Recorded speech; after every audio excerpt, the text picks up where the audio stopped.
Hello बच्चों, आज हम बता रहे हैं फिजिक्स 10th क्लास का कुछ टॉपिक है। पहला चैप्टर है, उसका नाम है प्रकाश और उसके स्रोत। तो चलिए हम चलते हैं, जानते हैं प्रकाश क्या होता है। तो पॉइंट है कहता प्रकाश। तो प्रकाश वह कारक है जिसकी उपस्थिति में हम वस्तुओं को देख सकते हैं। अगर प्रकाश नहीं रहेगा तो हम किसी वस्तु को नहीं देख सकते हैं। तो इसलिए प्रकाश वह कारक है जिसकी उपस्थिति में हम किसी भी वस्तुओं को देख सकते हैं, उसी को हम प्रकाश कहते हैं। आइए इसका कुछ पॉइंट है। कहता है प्रकाश एक प्रकार की ऊर्जा है और प्रकाश विद्युत चुंबकीय तरंग भी है।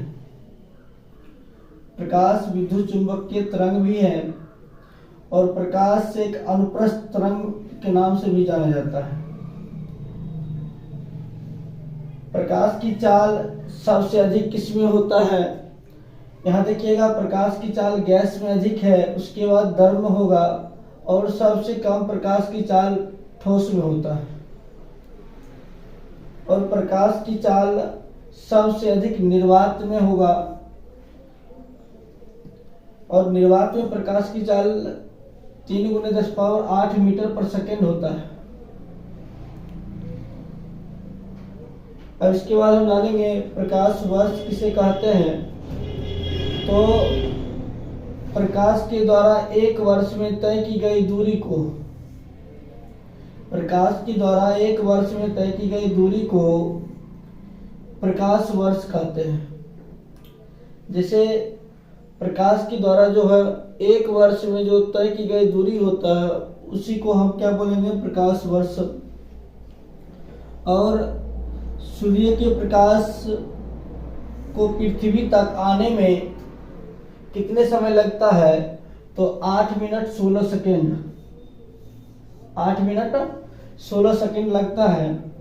और इसके बाद हम जानेंगे प्रकाश का स्रोत किसे कहते हैं। तो जिस वस्तु से प्रकाश निकलता है, जिस वस्तु से प्रकाश निकलता है उस वस्तु को प्रकाश का स्रोत कहते हैं। जिस वस्तु से प्रकाश निकलता है उस वस्तु को प्रकाश का स्रोत कहते हैं।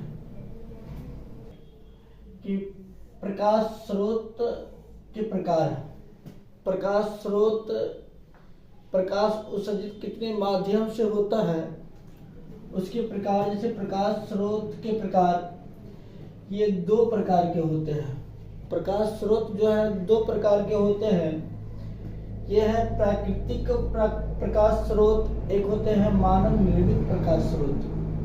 प्राकृतिक प्रकाश स्रोत जो स्वयं उत्सर्जित होता है उसी को हम प्राकृतिक स्रोत बोलते हैं। जैसे है सूर्य, सूर्य से जो प्रकाश निकलता है वो प्राकृतिक स्रोत के अंतर्गत आता है, वह प्राकृतिक स्रोत कहलाता है।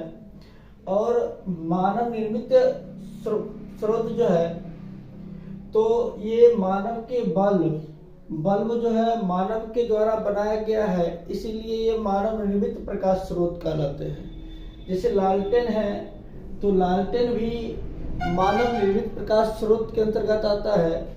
बहुत सारे हो सकता है इत्यादि, बहुत सारे हो सकता है। अब इसके बाद आता है टॉपिक प्रोदीप्त वस्तुएं। प्रोदीप्त वस्तुएं किसे कहते हैं?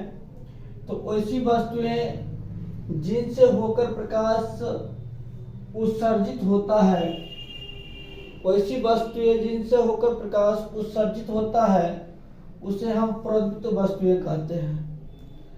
जैसे मोमबत्ती हम जलाते हैं तो प्रकाश क्या होता है, आसपास के क्षेत्र में फैल जाता है, उसकी सहायता से हम किसी वस्तुओं को देख पाते हैं। इसीलिए मोमबत्ती क्या हो जाएंगे? प्रोदीप्त वस्तुएं। और दीप भी वही प्रकार से होगा। लालटेन भी प्रोदीप्त वस्तुएं हैं जिनसे हमारी प्रकाश उत्सर्जित होता है, उसे हम क्या कहते हैं? प्रोदीप्त वस्तुएं। अगला टॉपिक आता है अप्रदीप्त वस्तुएं।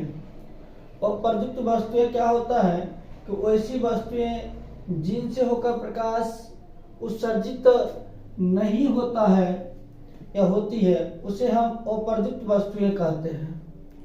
जैसे कि कलम, ये देखिए मार्कर से क्या हो जाएगा कि प्रकाश उत्सर्जित होगा, नहीं होगा, इसीलिए क्या हो जाएगा, कलम अप्रदीप्त वस्तु है।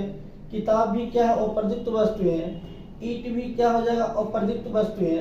अब देखिए ये सभी से जो प्रकाश उत्सर्जित नहीं होगा वह क्या कहलाएंगे, अप्रदीप्त वस्तुएं।